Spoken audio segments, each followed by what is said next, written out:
जब तक रहेगा समोसे में आलू तब तक रहेगा बिहार में लालू। जब तक समोसे में आलू है तब तक बिहार में लालू है। भारतीय राजनीतिक में भाषण तो बहुतों ने दिए हैं, लेकिन संसद से लेकर सड़क तक जब ये शख्स बोलता था तो विरोधी भी हंसते हंसते पसीना पोंछने लगते थे। लालू यादव है ये planted fruit tree and every. एक चपरासी के क्वार्टर में रहकर पढ़ाई करने वाला लड़का जिसने 15 साल तक बिहार की किस्मत और राजनीति को अपनी मुट्ठी में रखा।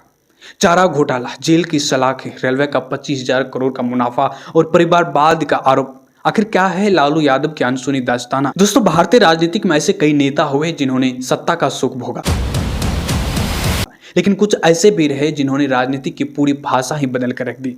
एक ऐसा चेहरा जो जब मंच पर आता था तो हजारों की भीड़ तालियों से गूंज उठती थी, जिसका देसी अंदाज, ठेठ भोजपुरी शैली और बेबाक बोली विरोधियों को भी मुस्कुराने पर मजबूर कर देते थे। दोस्तों, हम बात कर रहे हैं बिहार के पूर्व मुख्यमंत्री, पूर्व रेलवे मंत्री और राष्ट्रीय जनता दल के संस्थापक लालू प्रसाद यादव। लेकिन क्या आप जानते हैं कि बिहार की राजनीति को 15 साल तक अपनी उंगलियों पर नचाने वाले लालू यादव कभी नंगे पैर भैंस चराया करते थे। जब वे पटना आए तो एक चपरासी के छोटे से कमरे में रहकर पढ़ाई की और कलर की नौकरी तक की। आखिर कैसे गोपालगंज के एक छोटे से गांव फुलबरिया का चरवाहा लड़का देश के सबसे ताकतवर नेताओं में से एक बन गया? आज के इस खास डॉक्यूमेंट्री वीडियो में हम जानेंगे लालू प्रसाद यादव की पूरी अनकही कहानी, उनका गरीबी से भरा बचपन, छात्र राजनीतिक, 1974 का जेपी आंदोलन, इमरजेंसी की जेल यात्रा, मुख्यमंत्री बनने का सफर, लाल कृष्ण आडवाणी के रथ को रोकना, रेलवे में उनके फैसले और विवाद। वीडियो को अंत तक जरूर देखिएगा। दोस्तों, लालू प्रसाद यादव का जन्म 11 जून 1948 को बिहार के गोपालगंज जिले के फुलबरिया गांव में हुआ था। उनके पिता का नाम कुंदन राय और माता का नाम मृछिया देवी थी। परिवार बेहद गरीब था और लालू अपने भाइयों में 5वें नंबर पर थे। घर की आर्थिक स्थिति इतनी कमजोर थी कि परिवार के पास 2 वक्त की रोटी का जुगाड़ करना भी मुश्किल था। मिट्टी की कच्ची झोपड़ी और कुछ मवेशी ही उनकी पूरी संपत्ति थे। बचपन में लालू यादव का मुख्य काम घर के मवेशियों, गायों और भैंसों को चराना था। वे सुबह सुबह गांव के खेतों और जंगलों में भैंसों को लेकर निकल जाते थे। नंगे पैर, साधारण धोती या फटे कुर्ते में वे घंटों ताल तलैयों के किनारे समय बिताते थे। वह भैंस के पीठ पर बैठकर तैराकी करते, बांसुरी बजाते और खेल कूद में हिस्सा लेते थे। उस दौर में सामाजिक गैर बराबरी चरम पर थी। जब लालू थोड़े बड़े हुए और साफ कपड़े या चप्पल पहनकर गांव में निकलते थे तो कई बार सामाजिक रूप से शक्तिशाली वर्ग उन्हें ताने मारता था। इसी बचपन ने लालू के भीतर सामाजिक न्याय और शोषित तबके के लिए खड़े होने की पहली चिंगारी जलाई। गांव के ही मिडिल स्कूल से उन्होंने शुरुआती पढ़ाई की। उनके बड़े भाई मुकुंद राय पटना के वेटनरी कॉलेज पशु चिकित्सालय में चपरासी की नौकरी करते थे। जब उन्होंने देखा कि लालू पढ़ाई और समझदारी में आगे हैं तो वे उन्हें पटना ले आए ताकि उनकी आगे की पढ़ाई हो सके। पटना आना लालू प्रसाद यादव के जीवन का सबसे बड़ा मोड़ साबित हुआ। पटना में वे अपने भाई के साथ वेटनरी कॉलेज के सर्वेंट क्वार्टर में एक छोटे से कमरे में रहते थे। उन्होंने मिलर हाई स्कूल से 10वीं पास की, जहां वे फुटबॉल के बेहतरीन खिलाड़ी और NCTC कैंडिडेट भी रहे। इसके बाद उन्होंने पटना के प्रसिद्ध BN कॉलेज और पटना विश्वविद्यालय से BA और LLB की पढ़ाई पूरी की। कुछ समय के लिए उन्होंने वेटनरी कॉलेज में कलर की नौकरी भी की। पटना उस समय सिर्फ बिहार की राजधानी नहीं था, बल्कि राजनीतिक और छात्र आंदोलन का भी एक महत्वपूर्ण केंद्र था। यही से लालू प्रसाद यादव के जीवन को एक नई दिशा मिली। लालू यादव में भाषण देने और लोगों को आकर्षित करने की गजब की क्षमता थी। 1973 में वे अध्यक्ष चुने गए। उसी दौर में 1973 में उनका विवाह राबड़ी देवी के साथ एक पारंपरिक अरेंज मैरिज के रूप में हुआ। 1974 में पूरे देश में छात्र आंदोलन की आग भड़क उठी, जिसका नेतृत्व लोकनायक जयप्रकाश नारायण यानी JP जी कर रहे थे। लालू यादव इस संपूर्ण क्रांति आंदोलन की पहली कतार के सिपाही बने। 1975 में जब तत्कालीन प्रधानमंत्री इंदिरा गांधी ने देश में इमरजेंसी लगाया तो लालू प्रसाद यादव को मीसा यानी maintenance of internal security act के तहत गिरफ्तार कर जेल भेज दिया गया।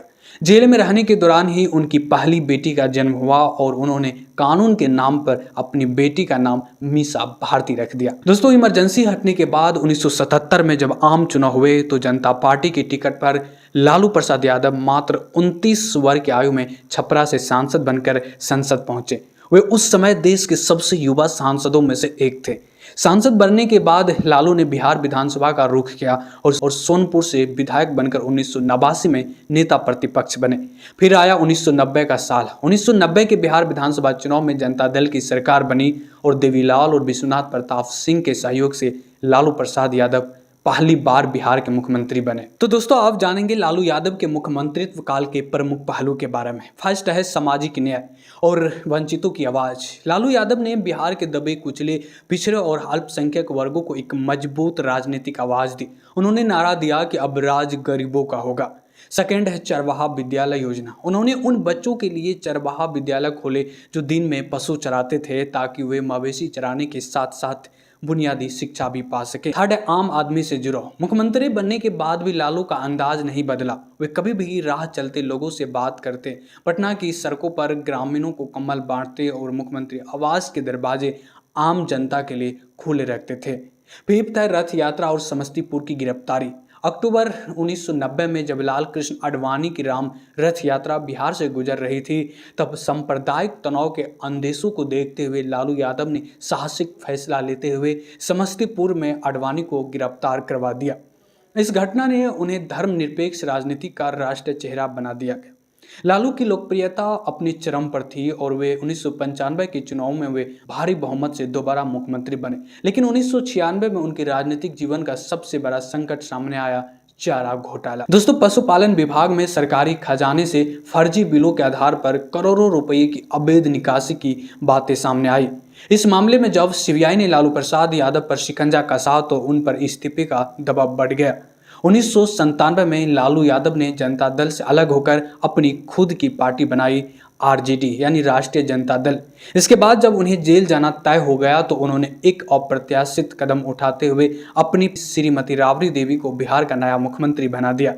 विरोधियों ने इसे परिवारवाद कहा, लेकिन राजनीतिक रूप से यह कदम लालू के नियंत्रण को बनाए रखने में कारगर रहा। 2004 के लोकसभा चुनाव में यूपीए सरकार बनी और लालू प्रसाद यादव देश के रेल मंत्री बने।